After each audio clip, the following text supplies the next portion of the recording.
Welcome back, everybody. Joining us now is an honor. Congressman Mike McCaul, the chair of the House Foreign Affairs Committee. Congressman, there's always so much news going on around the world, but something that I haven't heard you talk about, which is sort of breaking, is your committee, which is not known for doing this unless you really have to. You have issued subpoenas to the State Department as it relates to their handling of the withdrawal from Afghanistan. Right. Why did you feel the need to give them subpoenas for this information? Well, this is the third subpoena that we have served on the State Department, and you're correct. Normally they would cooperate. We were going to move to hold the Secretary in contempt over the basically the cables that came out of the embassy warning about what was going to happen.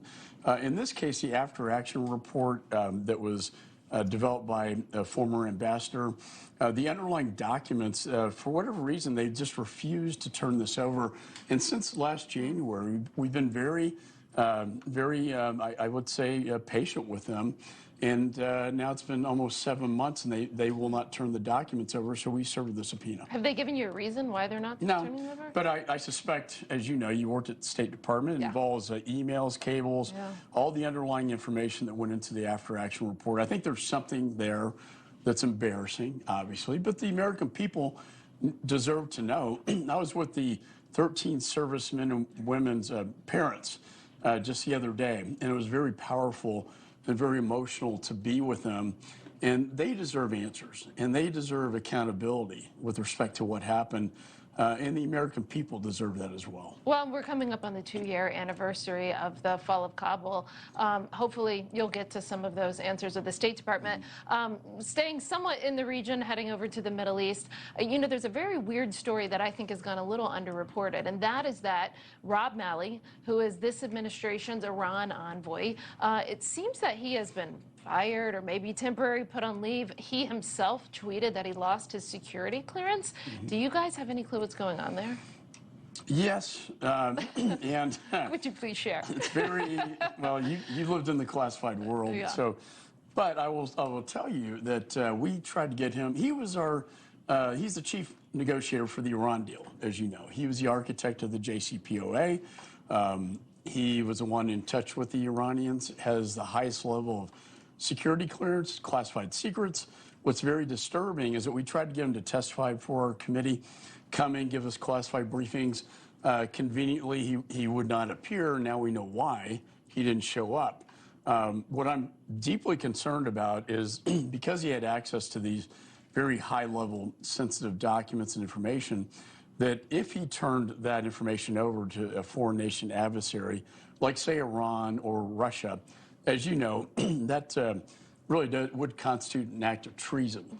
And it's very disturbing that the man we're relying on for the information about the Iran deal and what the Iranians are telling him could be in violation of his security clearance. And again, I can't go into all the details, but it is under investigation. Well, people have reported and talked about this case. I have not heard anyone use the T word, so that's the treason word, so that's pretty tough.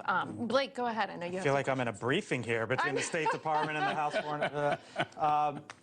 So there was, I'm glad that made you laugh.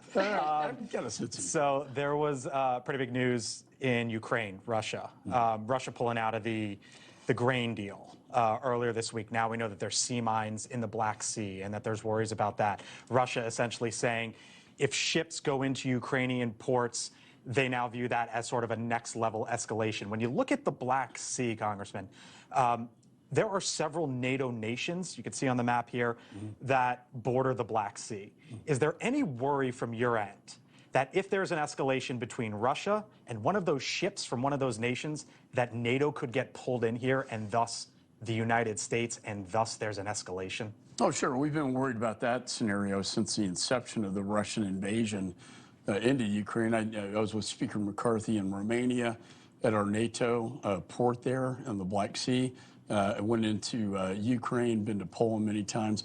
You know, the fact is, though, that this is very, I think, disturbing on Putin's part to shut off the black grain or grain from the Black Sea into the Black Sea, because this could cause a famine in northern Africa, and it could also raise prices not only in Europe but the United States. I think it's highly irresponsible what he's doing. but he's desperate now. But is this like a commerce war? Is that, can it escalate to like a commerce war or something much higher? Well, remember, Ukraine is always called the breadbasket of Russia, which is why he wants it back, I think. And it's a third of the wheat supply for the entire world. Yeah. And so food prices are very important here. I talked to the Turkish ambassador. Turkey's trying to negotiate this with them. Okay. I hope we get some progress, but they can't get it out by rail as well. Right. Just the Black Sea is... this is a very unfortunate turn of events. Yeah, the White House says it's cumbersome to get it out by rail. You know, Congressman, it feels like we've turned a corner potentially on inflation, right? There was a good print last week at 3%.